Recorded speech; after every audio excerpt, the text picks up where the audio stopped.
नमस्कार दोस्तों, साहित्य की ओर में आज की कहानी है मालती जोशी जी द्वारा लिखी गई कहानी क्षरण।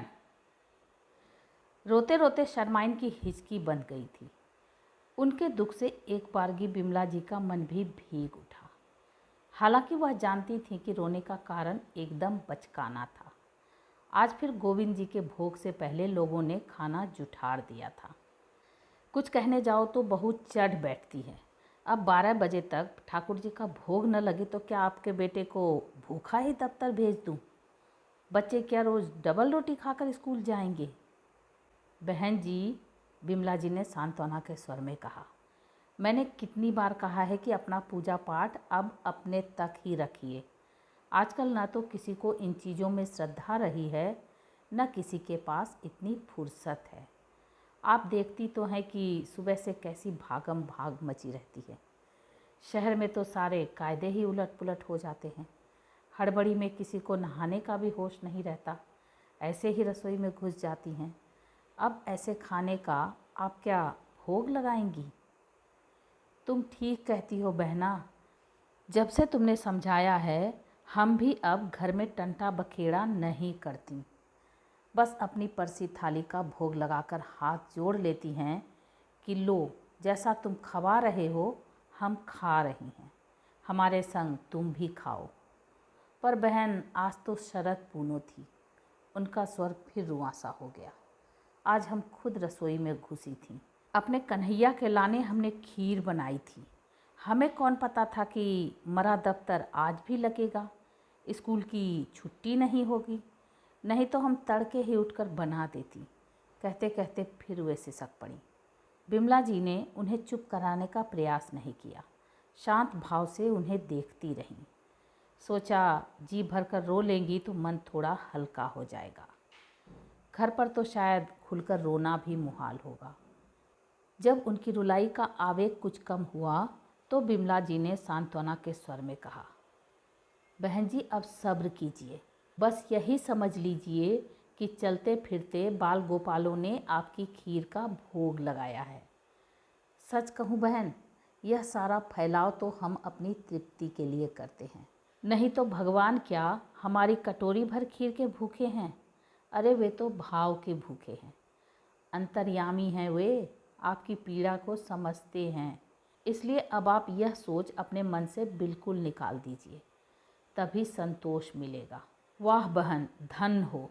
इसलिए तो हम भागी भागी यहाँ आती हैं, घड़ी खांड तुम्हारे पास बैठ लेती हैं, ज्ञान ध्यान की बातें सुन लेती हैं तो बड़ी शांति मिलती है, सारा दुख बिसर जाता है। अपनी प्रशंसा से पुलकित तो हुई बिमला जी, पर उन्होंने अपनी गंभीरता बनाए रखी। बोली, अच्छा यह बताइए, आपने सुबह से कुछ खाया भी है या नहीं? देखिए, अगर आप भूख हड़ताल करेंगी तो आपके घर भीतर बैठे भगवान भी भूखे रह जाएंगे। वह क्या आपको अच्छा लगेगा? ना बहन, अब हम वैसा गुस्सा नहीं करती, न भूखी रहती हैं, न खटपाटी लेकर पड़ती हैं। क्या फ़ायदा? न किसी को हमारे रूठने की परवाह है, न मनाने की फुर्सत है। अपना खून और जलता है। यह हुई ना समझदारी की बात। बिमला जी ने उन्हें शाबाशी देते हुए कहा, चलिए अब घर चलते हैं।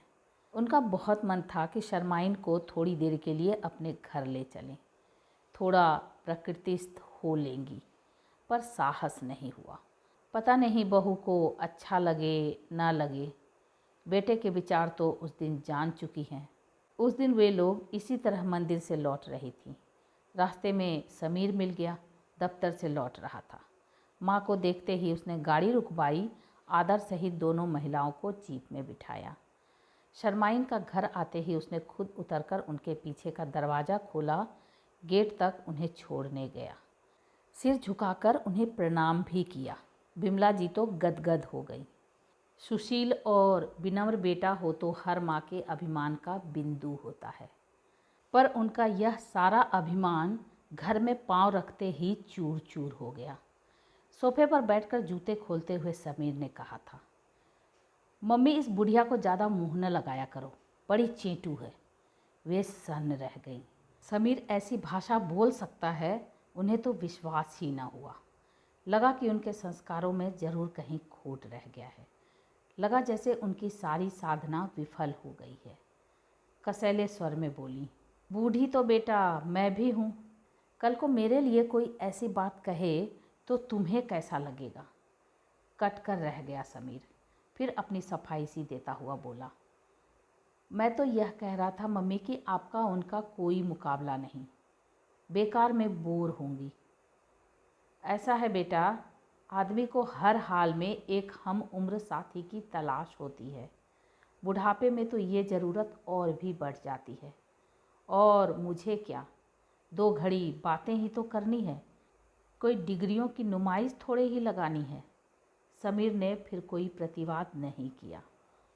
उन्होंने भी निश्चय कर लिया कि अब से वे समीर से रास्ते में नहीं टकराएंगी। जिंदगी भर घड़ी बांधती रही हैं, समय का इतना ध्यान तो वह रख ही सकती हैं। वैसे समीर ने ठीक ही कहा था, उनका और सरमाइन का कहीं कोई मुकाबला नहीं था, कोई सामी नहीं था दोनों में। शर्माइन बेचारी सीधी साधी मिडिल फेल घरेलू महिला थी, जो जबरन वानप्रस्थ में ठेल दी गई थी। उनके मन प्राण अब भी घर गृहस्थी में ही बसते थे और विमला जी की उम्र का एक लंबा दौर प्रधानाचार्या की कुर्सी पर बीता था।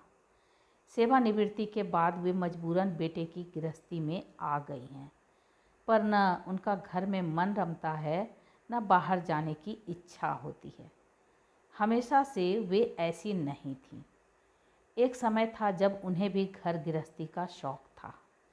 वे भी पति और बच्चों के लिए नाश्ता बनाती थीं, स्वेटर बुनती थीं। उन्हें भी बड़ियाँ तोड़ना, अचार बनाना और पड़ोसन से गप्पें लड़ाना आता था। मेहंदी महावर लगाकर बुलौओं में जाना, बनने और सोहर गाना उन्हें अच्छा लगता था। पर विधाता को ही यह मंजूर नहीं था। एक पल में उनका यह सुख छिन गया और दोनों बच्चों के साथ उन्हें भाई की गृहस्थी में आश्रय खोजना पड़ा। अपनी गृहस्थी के खट्टे मीठे अनुभवों का स्वाद वे भूल गईं। भाभी के कड़वे बोल ही याद रह गए। अपमान सहना उनकी फितरत में नहीं था। सोच लिया कि जब तक बच्चों को अपनी छत नहीं दे देंगी, सांस नहीं लेंगी। और सचमुच वे एक पल भी चैन से नहीं बैठी। सुबह शाम किताबों से जूझती, दोपहर में एक फटीचर स्कूल में पढ़ाती। इसी हाल में उन्होंने बीए किया, बीएड किया, एमए की डिग्री ली। फिर कस्बे की ही सही, पर अच्छी सी नौकरी पाने के बाद ही उन्होंने दम लिया। इस आपाधापी में पूजा पाठ का कभी समय ही नहीं मिला। संकट की उन घड़ियों में तो ईश्वर से आस्था ही उठ गई थी। हाँ, क्वार्टर मिलने के बाद उन्होंने घर में 2 फोटो लगा लिए थे, एक राम पंचायतन और एक बच्चों के पिता का। खुद तो शायद ही कभी हाथ जोड़ती हों, पर सुबह शाम अगरबत्ती जरूर जला देती थी, ताकि घर में एक सात्विक वातावरण बना रहे, बच्चों के मन में भगवान का डर और पिता की याद बनी रहे। समीर की शादी के बाद वे दोनों तस्वीरें उन्होंने समीर को दे दी थीं। फिर वे उस ओढ़ी हुई औपचारिकता से भी मुक्त हो गई थी। इसलिए जब यहाँ आकर उन्होंने नियम से मंदिर जाना शुरू किया तो समीर को बहुत आश्चर्य हुआ। नेहा ने लेकिन इसे बड़े सामान्य ढंग से लिया। बोली, अरे इस उम्र में तो सभी को भगवान याद आते हैं, आपकी मम्मी कोई दुनिया से अलग हैं? पर समीर जानता है कि मम्मी किस मिट्टी की बनी हुई हैं। वह सचमुच दुनिया से अलग है। वह पत्नी की बात पर विश्वास नहीं करता, पर बहस भी नहीं करता।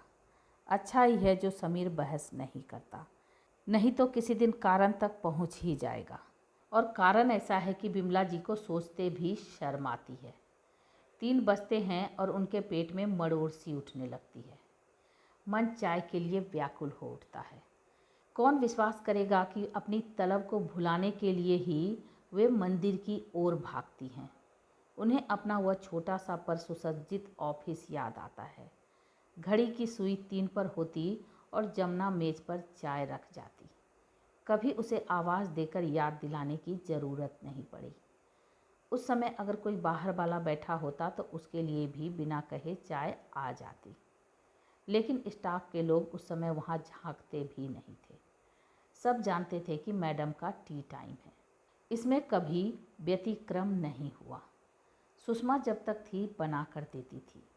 उसकी शादी के बाद कालीचरण ने यह काम संभाल लिया। कालीचरण उनके घर का पीर, बावर्ची, भिस्ती, खर सब कुछ था।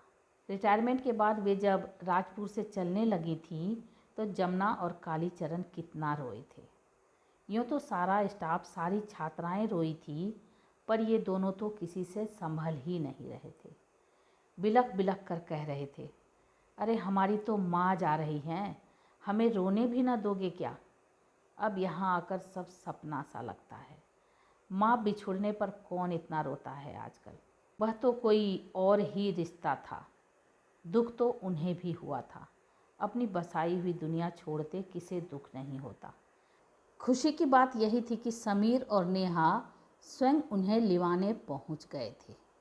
यहाँ पहुंचने के बाद भी बहू 3-4 दिन तक काम पर नहीं गई। उसे मालूम था कि इतने व्यस्त जीवन के बाद यह अकेला घर मम्मी जी पर भारी पड़ेगा। मानसिक रूप से सेटल होने में तो उन्हें शायद साल भर लग जाएगा। तब उन्होंने ही नेहा से कहा था, तुम अपनी छुट्टियां क्यों जाया करती हो, मैं एडजस्ट कर लूँगी। नेहा शायद उनकी अनुज्ञा की बाट ही जोह रही थी। दूसरे ही दिन वह पति के साथ चल पड़ी। घर में रह गई बिमला जी, 2 साल का उदित और उसकी आया रामबाई। उनसे तो अकेले खाना भी न खाया गया। 1 बजे प्राची स्कूल से लौटी, तब जाकर घर में जरा रौनक हुई। 3 बजे चाय की तलब हुई। रामबाई को आवाज़ दी, बाई चाय बना लेती हो? जी, हम तो खाना भी बना लेते हैं। तो 1 कप बढ़िया सी चाय तो बनाओ, शक्कर जरा कम। रामबाई ने उत्साहित होकर चाय बनाई, बाकायदा ट्रे में रख कर पेश की। जी खुश हो गया। 3-4 दिन तक यह क्रम चलता रहा। घड़ी का कांटा 3 पर होता और रामबाई चाय हाजिर कर देती। मन प्रसन्न हो जाता। रिटायरमेंट का सारा मलाल धुल जाता। फिर अचानक एक दिन सुबह चाय पीते हुए नेहा ने पूछ लिया, मम्मी जी आप आया को रोज चाय देती हैं? प्राची बता रही थी। वे तो स्तब्ध रह गई। यह 5 साल की छुटकी जासूसी भी करती है और नेहा उसे डांटने के बजाय शह दे रही है। उन्होंने बड़ी मुश्किल से अपने को जब्त करते हुए कहा, नेहा चाय मैं उसे नहीं देती, बल्कि वह मुझे देती है। हाँ, लेकिन आपके लिए बनाने के बहाने खुद भी पीती है। पीती होगी, ये लोग क्या नाप कर बनाती हैं? थोड़ी बहुत तो बच ही जाती है। नहीं मम्मी जी, वह जानबूझकर ज़्यादा बनाती होगी, बहुत चंट है वो। दरअसल मम्मी जी, हम उसे सूखे 300 देते हैं, चाय की बोली नहीं है। एक बार आदत पड़ जाएगी तो क्या? आप नहीं होंगी तब भी वह बना लिया करेगी। मैं नहीं होंगी मतलब? मुझे कहाँ भेज रही हो नेहा? नेहा एकदम सकपका गई। समीर भी उसे आग्नेय नेत्रों से घूरने लगा। उन्होंने जल्दी से उस प्रसंग को समेटते हुए कहा, ठीक है, अब से मैं खुद बना लिया करूँगी। अभी ये सामने रखी चाय तो ख़त्म करो। सुबह उन्होंने प्रसंग तो समाप्त कर दिया, पर समस्या तो वहीं की वहीं रही। 3 बजने को हुए और वह चुपचाप किचन में चली गई। उन्हें चाय बनाते देख रामबाई तो पानी पानी हो गई। मम्मी जी हमें आवाज़ दे लई होती, मुन्ना को सुला के हम आत ही हते। उन्होंने चाय छानी, नाप कर ही बनाई थी। 1 कप भी पूरा नहीं भर सका। उन्होंने रामबाई की तरफ देखा। उसकी आंखों में छलकती आशा उन्हें भीतर तक चीर गई। छी, अपने ही घर में चोरी से छुप छुप कर पीना उनसे नहीं हो सकेगा। इससे अच्छा तो यही है कि 1 कप चाय के लिए वे भी तरसें, उसे भी तरसाएं। उस दिन पहली बार उन्हें अपने रिटायरमेंट का झटका महसूस हुआ। दूसरे दिन 3 बजते ही वे बाहर निकल पड़ी। कॉलोनी के सिरे पर मुरली मनोहर का छोटा सा मंदिर है। निरुद्देश्य घूमते हुए वहीं पहुंच गई। शर्माइन से पहली मुलाकात उसी दिन हुई थी। पता चला कि वे भी इसी कॉलोनी में रहती हैं। यह भी मालूम हुआ कि वे भी अपने बेटे के पास रहती हैं। शर्माइन के लिए परिचय का इतना सूत्र काफ़ी था। उसे पकड़कर वे जो शुरू हुई तो बोलती ही चली गई। बोलते बोलते वे कब रोने लगी पता ही नहीं चला। उनके दुखों की बाढ़ में विमला जी की अपनी पीड़ा मन की तलहटी में चली गई। पहली ही मुलाकात में घर का चिट्ठा खोलने वाली उस स्त्री के प्रति उन्हें वितृष्णा भी हुई, पर सहानुभूति का पलड़ा भारी रहा। फिर तो यह रोज का क्रम हो गया। अनपढ़ और गंवार होने का एक फायदा है, ऐसे लोगों को दुख छिपाने का नाटक नहीं करना पड़ता। शर्माइन तो अपने साथ आंसुओं का अक्षय कोष लेकर चलती थी, बच्चों की तरह रोती थी। फिर बिमला जी उन्हें औपचारिक सांत्वना देती थी, स्थिति से समझौता करने की सलाह देती थी, कर्मकांड की व्यर्थता समझाती थी, भक्ति तत्व के सिद्धांत सुनाती थी। वे खुद हैरान थीं कि इतना ज्ञानामृत उन्होंने कहाँ से इकट्ठा कर लिया। शायद जीवन का अविरल संघर्ष ही उन्हें दार्शनिक बना गया था। जो भी हो, शर्माइन उन्हें गुरु मानकर पूजने लगी थी।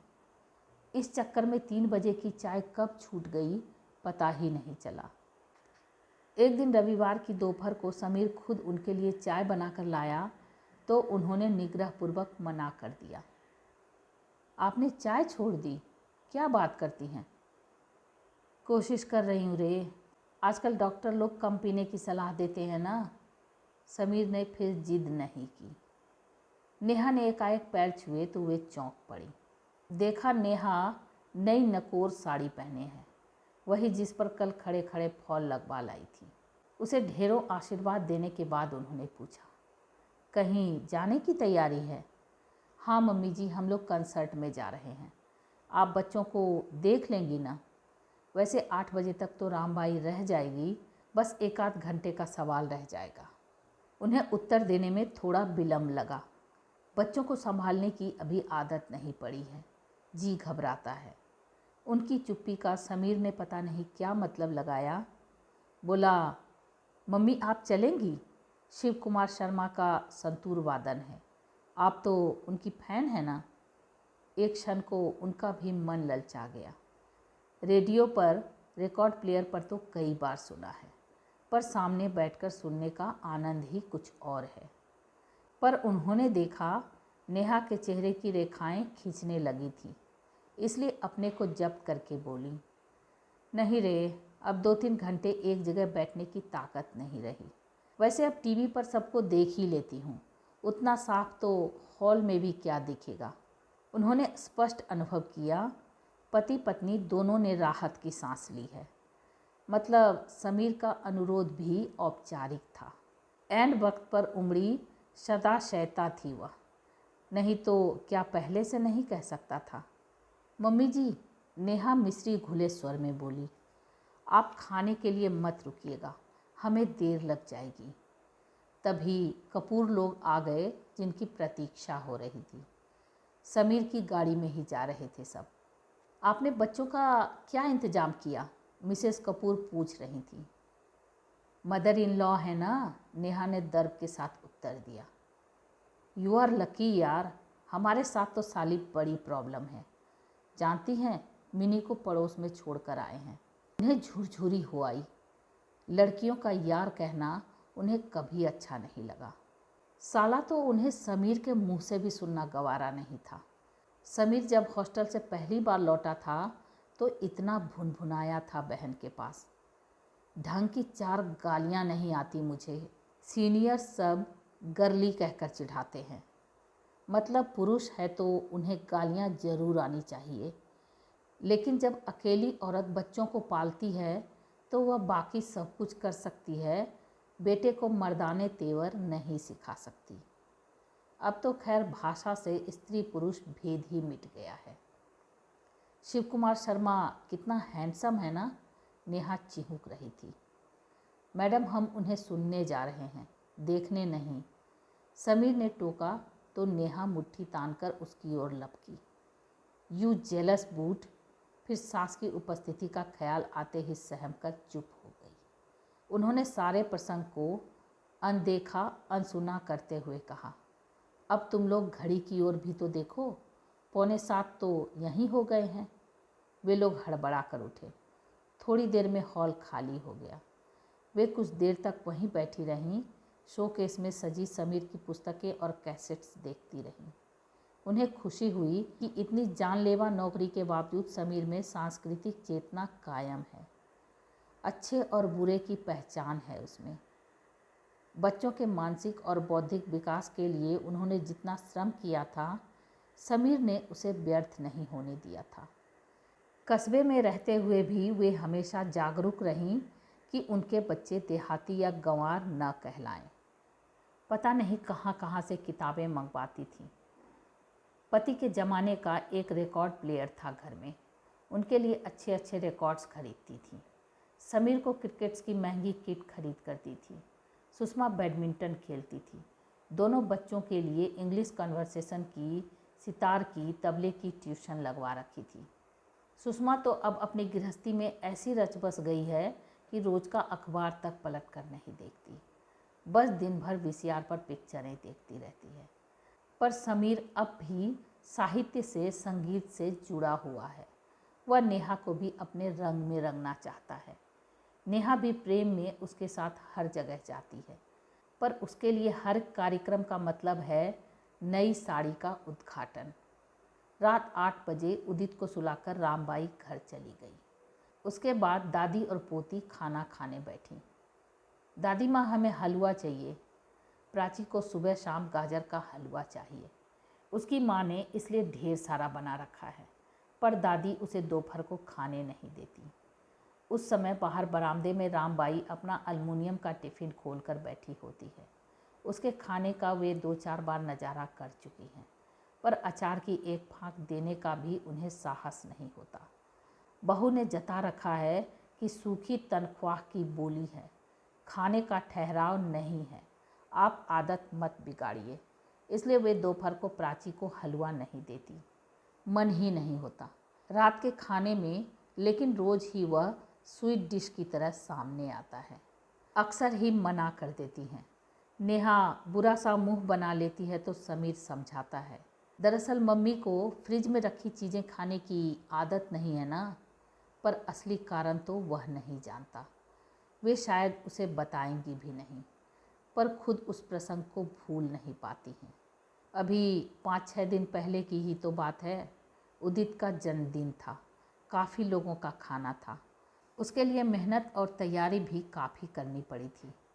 रामबाई को भी अपने ठहराव से ज़्यादा काम करना पड़ा था। टेंट हाउस से मंगवाए हुए बर्तन धोना, हॉल के जाले साफ करना, फर्नीचर खिसकाना, सब में उसने हाथ बटाया था। गाजर तो पूरी 5 किलो उसी ने कसी थी। बिमला जी की इच्छा थी कम से कम उदित के जन्मदिन पर उदित की आया टिफ़िन साथ न लाए, पर उन्होंने बहू के निजाम में दखल अंदाजी करना ठीक नहीं समझा। सोच लिया कि रात को मिठाई के साथ अपनी ओर से कुछ इनाम दे देंगी। रात जब गहराने लगी तो उसने घर जाने की अनुज्ञा मांगी। खाना खाने के बाद मेहमान गपशप में व्यस्त थे, इसलिए उसे विदा करने के लिए वे खुद ही उठीं। पर नेहा भी जैसे जायज़ा लेने के लिए उनके पीछे रसोई में आ पहुंची। थाली देखकर बोली, मम्मी जी इतना सारा वो खा थोड़े ही पाएगी। वह घर जाएगी, बच्चों को छोड़कर ये सब उसके गले से यहाँ उतरेगा भी, उन्होंने कहा। पर जैसे ही वे हाथ धोने के लिए सिंक पर गई, उन्होंने देखा कि नेहा ने 2 रसगुल्ले और 2 दही बड़े उठा लिए हैं। गाजर के हलवे की तो पूरी कटोरी ही उठा ली है। बहुत अपमानित सा महसूस हुआ उन्हें। मन हुआ कह दें, नेहा कम से कम गाजर के हलवे पर तो उसका हक बनता ही है, चाहो तो मेरे हिस्से का दे दो। पर इतनी ओछी बात वह कह नहीं पाई, लेकिन फांस सी गड़ गई मन में। हलवा देखती है तो सारा प्रसंग याद आ जाता है। उस रात नेहा ने उसे एक और धक्का दिया था। पार्टी बहुत ही कामयाब रही थी, वे थककर चूर हो गई थी, पर मन खुशी से उमग रहा था। दिन भर लगकर उन्होंने जो चीज़ें बनाई थी वे सबको बहुत पसंद आई थी। उनकी मेहनत सफल हो गई थी। नेहा भी गर्व से सबके पास सास का बखान कर रही थी, भाई अपन ने तो सिर्फ केक बनाई है, बाकी सब कुछ तो मम्मी जी ने बनाया है। लोग उन्हें श्रद्धा से, प्रशंसा से देख रहे थे। तारीफों के पुल बांधते प्रश्नों की झड़ी लगा रहे थे। ये गाजर का हलवा कैसे बनाया जी? हमको सिखाना, साहब को बहुत अच्छा लगता है। आंटी, आपके दही बड़े इतने सॉफ्ट कैसे बने हैं? हमारे तो एकदम कड़े हो जाते हैं। आंटी, आप तो हमारी मैडम को रसगुल्लों का ट्रेड सीक्रेट बताइए। ये बनाती हैं तो उन्हें सरौते से काटना पड़ता है। नेहा, मैं तो तुम्हारी अचार वाली बरनी ही उठा कर ले जाऊंगी, तुम माजी से दोबारा डलवा लेना। रात को बिखरा घर समेटते हुए भी वह प्रशंसा भरे वाक्य याद आ रहे थे। वे खुश थे कि उनके हाथ का स्वाद अब भी बरकरार है। बच्चे जब से बाहर निकल गए थे, उन्होंने रसोई में जाना ही छोड़ दिया था। कालीचरण जैसी कच्ची पक्की बनाता था, खा लेती थी, लेकिन जब भी बनाने का मौका आया, उनके भीतर जैसे अन्नपूर्णा का संचार हो जाता था। अपनी इस क्षमता का आज उन्हें फिर प्रमाण मिल गया था।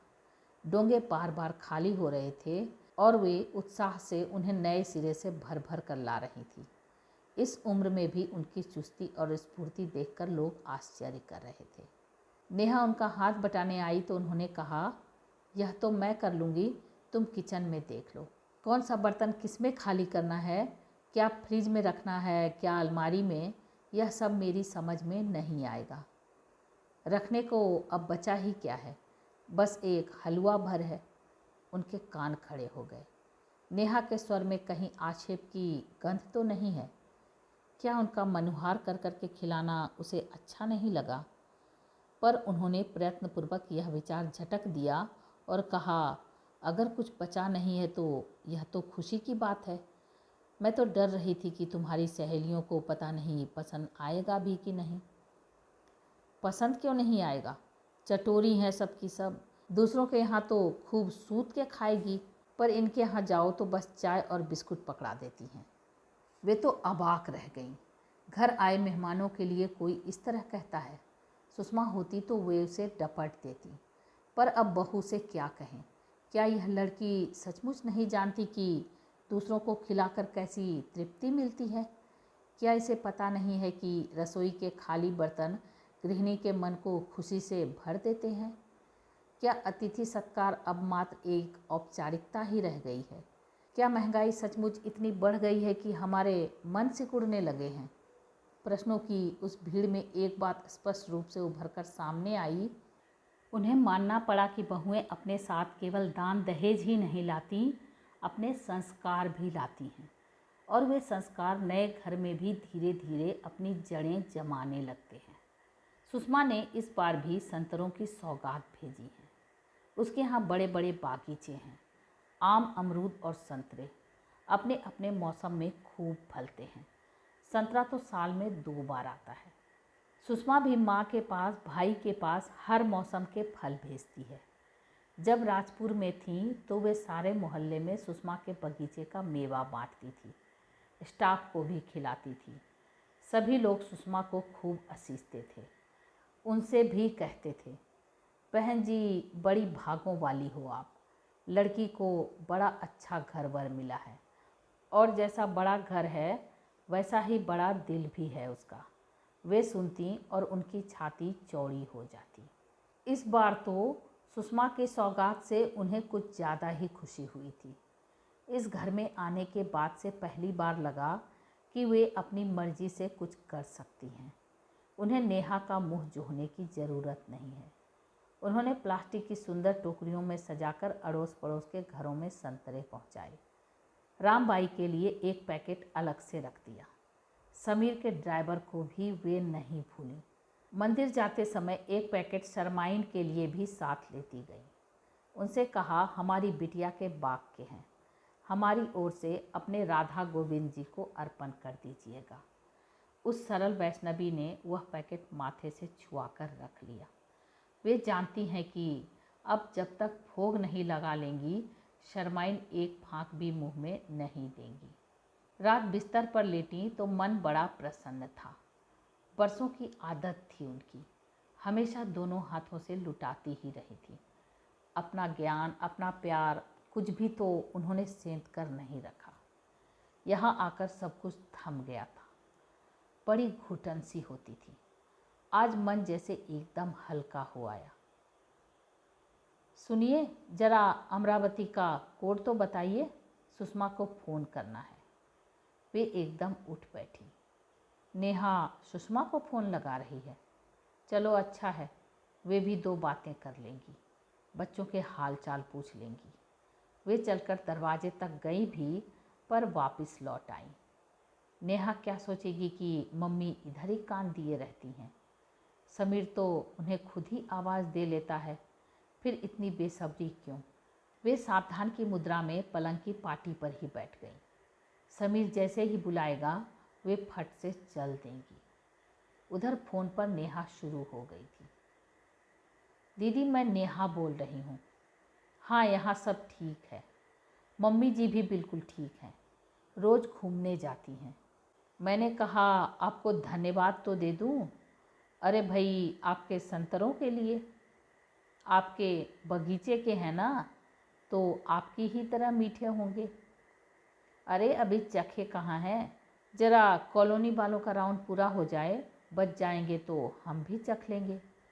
इससे आगे वे सुन न सकीं। दोनों हाथों में सिर थामकर बिस्तर में धंस गई। आंसुओं का एक सैलाब सा पलकों में उमड़ आया। आस्थाओं के टूटने का दर्द क्या होता है, इसे उन्होंने नए सिरे से महसूस किया। सोचा काश वे भी शर्माइन की तरह अनपढ़ और गंवार होती तो वे भी उनकी तरह हिलक हिलक कर रो लेती। पर वे जानती हैं कि वे रोएंगी नहीं। इस बार भी अपनी पीड़ा का समुद्र चुपचाप पी जाएंगी। अपनी टूटन किसी पर जाहिर नहीं होने देंगी। ये छोटे छोटे दुख उनके भीतर इसी तरह रिश्ते रहेंगे और उनके साथ ही छार होती रहेगी उनकी जिजीविषा। तो ये आप सुन रहे थे मालती जोशी जी द्वारा लिखी गई कहानी शरण, रेणु की आवाज़ में। ऐसी अद्भुत कहानियों को सुनने के लिए मेरे चैनल को सब्सक्राइब करें, लाइक करें और शेयर करें। और हाँ, कमेंट करके ज़रूर बताएं कि आपको ये कहानी कैसी लगी। Thank you.